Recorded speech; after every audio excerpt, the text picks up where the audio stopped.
Okay, let's see. This episode is full disclosure of my manifest hidden agenda. And I wrote this a couple weeks ago. A lot has happened in the meantime, but I had an opportunity to get this going. So I'm going to try to read it for you now if my voice holds up. Here we go.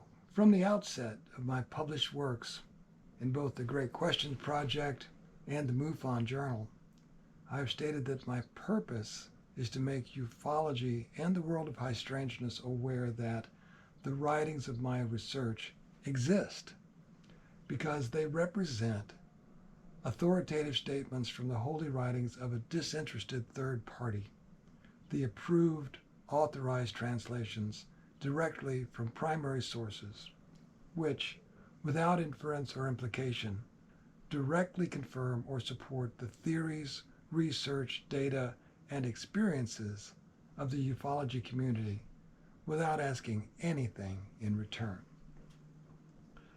I am able to do this only because MUFON itself made faith relevant to high strangeness by way of the questions posed in the Great Questions Project, i.e., what would be the effect of an undeniable ET presence upon Christianity, Islam, and Judaism? Forgive me if I felt compelled to include another relevant revelation. The question posed confirmed that MUFON and its kindred spirits are self-proclaimed seekers after truth. We all know the truth is out there, but as the questions quickly become more existential, who are we instead of merely who are they, the relevance of the writings became undeniable. Since followers of these writings I follow, are forbidden to preach, proselytize, intimidate, or force their ideas upon anyone, answering the questions of true seekers and offering support to their own personal search is the only way forward. Hearts will either be attracted or not, and at the least, the writings may offer insight that will help someone ask a better question as they search out their own puzzle pieces. I am honored that some dozen or so of my articles have been included in the MUFON Journal. I try to make my points by allowing the writings to represent themselves and express my opinions for me.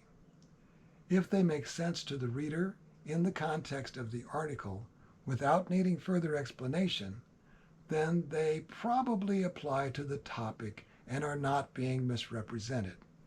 Lately, I have refrained from mentioning the authors or the name of the faith in the published articles in MUFON because one cannot misrepresent something in a publication that is not even mentioned in the publication. I make it clear in footnotes that the words are not mine, and in a non-published person-to-person way via email, anyone who cares enough to find out where the quote came from can do so and vet the writings in their original context as they please, anonymously and for free. And of course, you can do that at bahai.org/library. As I've mentioned in many of my articles, these writings are a gift to mankind. So that includes you. I am a lifelong experiencer of high strangeness and have seen orbs, physical craft, both at night and in the daylight, and cryptids at distances ranging from 5 to 25 feet. This has changed my perspective on the writings.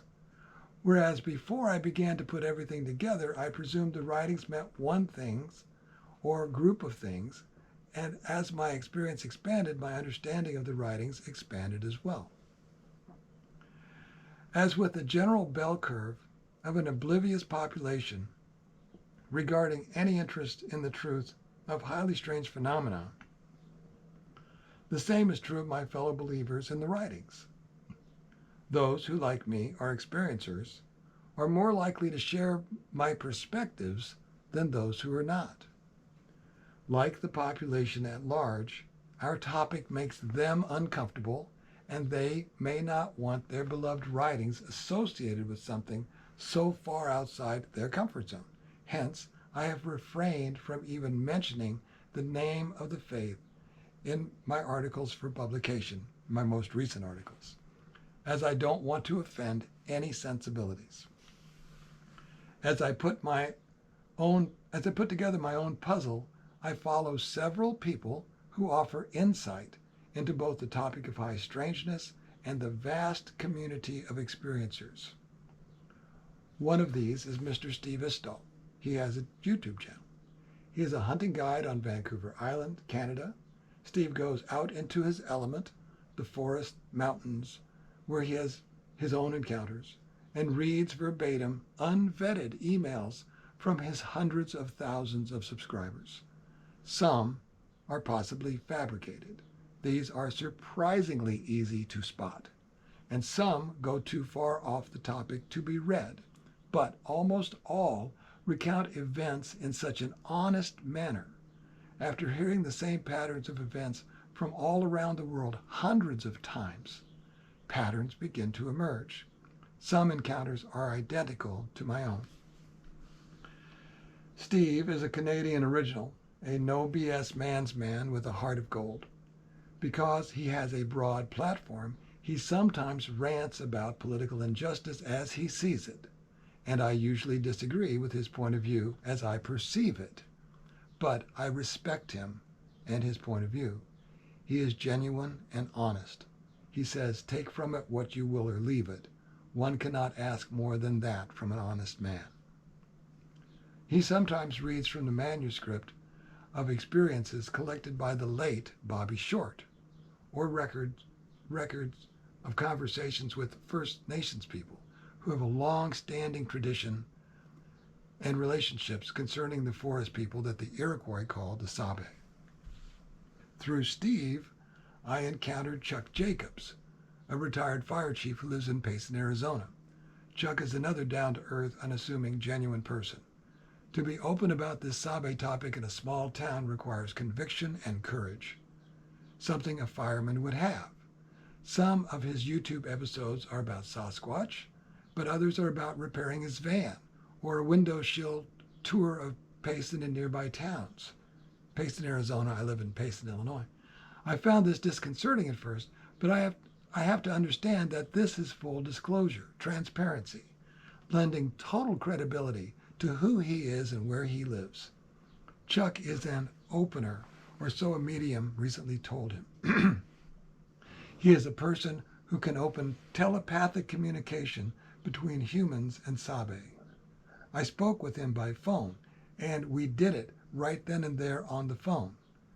Chuck notices a psychological marker when this occurs. A patch of skin on his right temple becomes electrostatically charged. The hair stands up and it tingles. During our phone conversation, we determined that 3 Sabe were present. We got 2 names. I now know 4 names.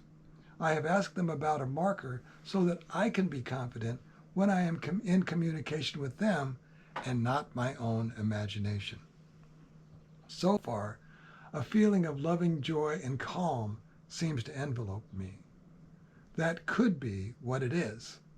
I have felt it before in their presence, and I have other concrete forms of data that preclude imagination or human hoax.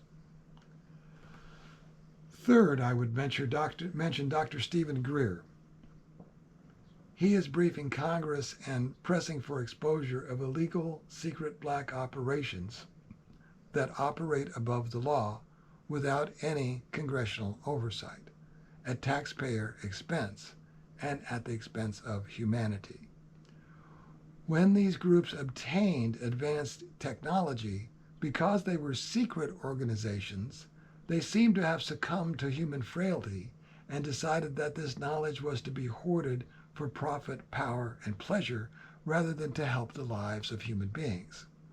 Steve's is dangerous work, but he has mentioned the writings and at least one of his YouTube movies. I think it was the one that goes, Dost thou think thyself only a puny form when the universe is folded up within thee? There are others, YouTube channels, Flash of Beauty, Sasquatch Ontario, and what I appreciate about them is their gentle approach. They aren't trying to persuade or get you to think like they do. They show you what they are finding and let you decide. No pressure. If you are here, it is likely because you know that there is something out there that is not supposed to exist, but does. And you know that here I offer quotations from the writings that support and confirm the truth of your experience and encounters when in some cases friends and family cannot. Today, I want to address perspective. Things that we often consider to be events, but from a different perspective, are also just part of the ongoing process. For instance, my cancer situation, while serious, is probably not going to be fatal, though anything could happen. I am old. I know that the candle is burned long and less remains of it than once did. The point is, as I accept that less time remains, I have more patience. I am less in a hurry. So what I want to say is, the quotes you have been listening to for the past 80 episodes or so, like the Sabe, which is not supposed to exist but does, are from a faith that is not supposed to exist but does. In that way, they are equivalent phenomena. Do you feel that the support of the writings on questions of high strangeness, especially your own experiences, is all coincidence? Especially as it runs the gamut from Sabe to E.T. to Lost Civilizations? If you find it helpful in this regard, do you feel it would mislead you in other areas of thought? You decide. Sometimes, and here we go, sometimes when someone rounds a bend in a stream, they suddenly come face to face with something that is not supposed to exist but does. We are going around that bend in a moment, so you can jump off if you don't want to see. Once you see it, you see it. Make of it what you will. Okay? All right, still here? Your choice. Times are crazy at the moment, but I have explained why chaos is occurring in the world in an earlier episode and a MUFON article entitled, Why Hasn't E.T. Left Already? But here we are going to look at the process, and then I'm going to explain who the Baha'is think they are in this process. You can decide if they are kindred spirits to you or not. This is not a challenge. It is just another thing that is not supposed to exist, but does. Take from it anything that is useful to you at this point in your quest. The writings say, my calamity is my providence. Outwardly it is fire and vengeance. Inwardly it is light and mercy. That explains what I am finding in the new perspectives bestowed upon me by my cancer diagnosis. But it is also true for the current state of international relations, financial distress, or seeing a Sasquatch. If so, you choose. The writings say, the world is in travail. Humanity, this is not a quote though, humanity is like a baby being pushed down the birth canal by strengthening contractions. It is confusing to the baby. The walls are moving. We are leaving the safety of the womb behind and heading for a new heaven and a new earth. That is probably not what we imagined, because we tend to imagine the new one will just double down on whatever parts of the old one, especially the parts we liked and the ones we were sure we were right about. The birth is often seen as an event, but it is really just another part of the process of growing. You can mark the date, but the sun keeps rising and the baby keeps changing. The Baha'is are the gentle midwives of this new birth for humanity. We can't force anything, push anyone, change anyone's mind or views. That's why we don't preach, involve ourselves in partisan politics, or condemn anyone for their beliefs. Somewhere it says in some holy book that if two people contend over the meaning of a holy verse, they are both wrong. We must be that gentle as Baha'is. Is that what you thought? I am on many prayer lists at the moment, and I live in the Bible Belt. This morning when I was writing this was April 12th. It's April 30th now. I've been out of the hospital about a week. I was awake before dawn, and my mind finally figured out a better way to explain who I think I am as a Baha'i when I get the question. This part is written mostly for my sincere traditional Christian friends, but agnostics and atheists are welcome to look over my shoulder, since it has only taken 70 years and a serious illness for me to think of what I want to say.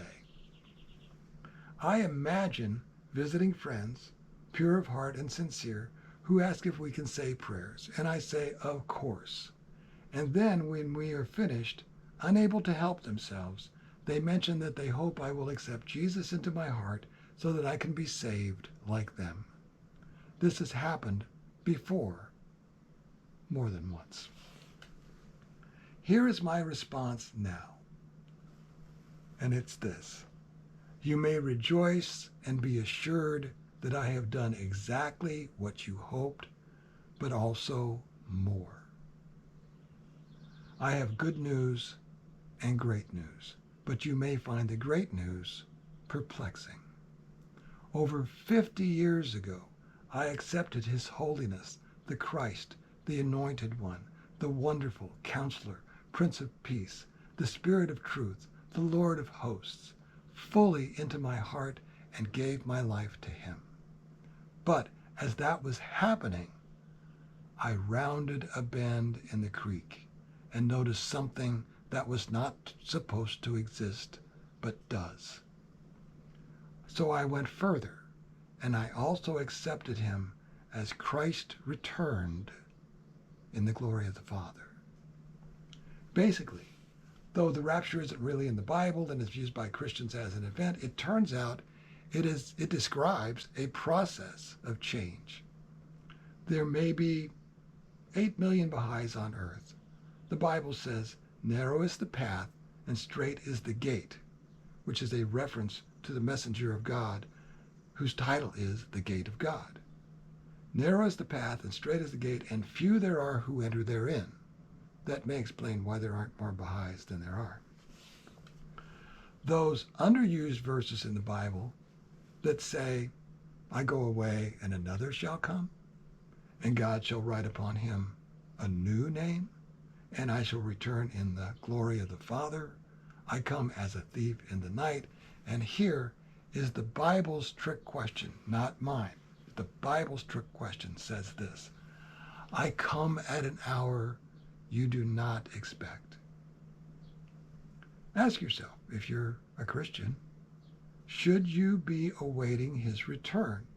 At what hour should you be awaiting His return? At what hour do you not expect Him to return?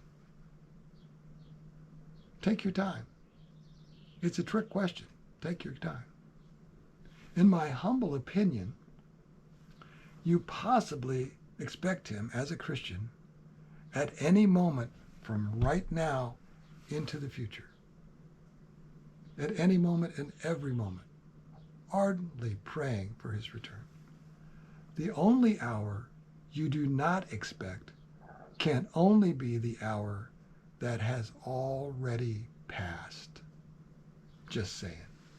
I am not a Bible scholar, and I don't want to be, just like I am not a Sasquatch researcher and don't want to be. I am an experiencer of things that are not supposed to exist, but do. And my faith is no different. As I have said, this is not a challenge. It would be cruel of me to not share with you who the Baha'is think they are, since you chose to walk around this bend in the stream of your own accord. In the Bible it says, "Blessed are the meek, for they shall inherit the earth."